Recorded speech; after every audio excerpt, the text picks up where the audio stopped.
మా దేవుడికి నమస్కారం చేయాలి శివయ్య గారు. నమస్తే నమస్తే. మా పెద్ద మనిషి మాయ కాడుకొని చూపిస్తాడు కదా. నమస్తే చేతువా. మా సాయిగారు చల్లగుండవా, వాళ్ళ కొడుకుల పిల్లలు చల్లగుండవా, వాళ్ళ ఎద్దైతే చల్లగుండవా, వాళ్ళ పాడి పండుగ చల్లగుండవా, మాయ పెద్ద పువ్వు మంచుకున్నాడువా, మా తల్లి ముద్ద తిన చల్లగుండవా, వాళ్ళ మనవరాలు చల్లగుండవా.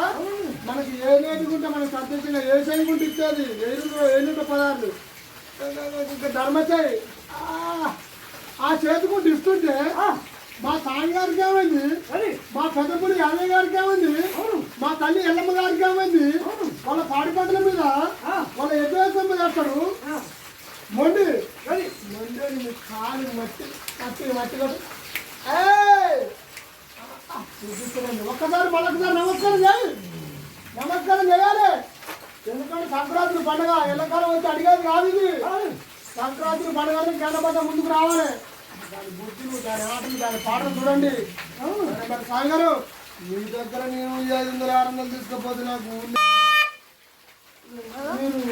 మీరు పోతే నాకు అయ్యో 500 600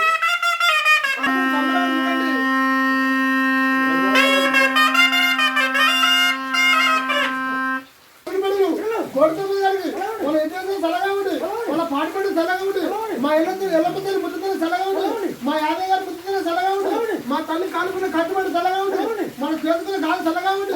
మనకు 7 పదాలు ఇస్తే చూపిస్తూనే ఉంది నా తల్లి నా దేవుడు. మా యాదయ్య గారు కాడుకొచ్చి ఇప్పిస్తారు. ఒక్కటే మాట 2 పుస్తకాలు మన దానికి తిరిగి ఉండదుగా.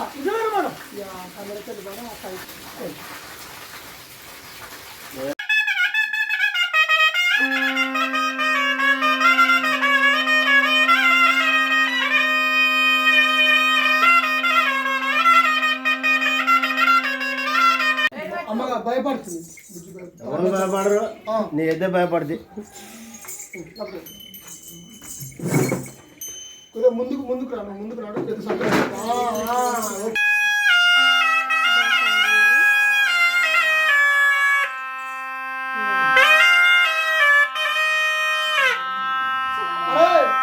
బదులు ఒక పేలాగా కొనుక్కోవాలి. ఒక 5000 పదాలు అడుక్కున్నారు కదా. మా సాయి గారు ఎన్నడు కలవాలి, ఎప్పుడు కలవాలి, ఎప్పుడు వచ్చినా మా పేరాన్ని ఇచ్చిండు. మా పేరాన్ని కూడా సంతోషం చేస్తాడు. ఒక 5000 పదాలు మా సాయి గారు. ఎందుకంటే దేవుడు మాయా. అందుకని ఇలా సంక్రాంతి పండుగని ఎత్తుకేసం కట్టుకొని నలుగురు మనసులో ఇలా ఎత్తు నిండారేసం కట్టుకొని మా సాయి గారి దగ్గరకు వచ్చింది.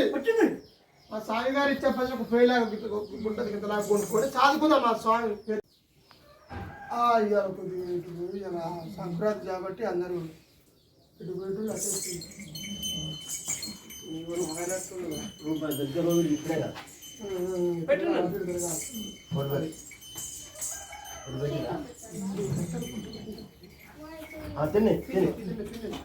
అది కొద్దిగా బెల్లం కొద్దిగా పెద్ద పాటలు పెట్టని చెప్పండి మీకు.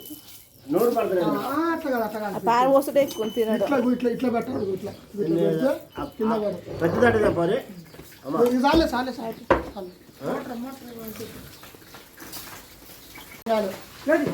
సంక్రాంతి పండుగ మా పేరైన పెద్ద పులి గంగెత్తి శాంతి పడుతున్నాం. గంగెత్తి శాంతి పడుతుంది.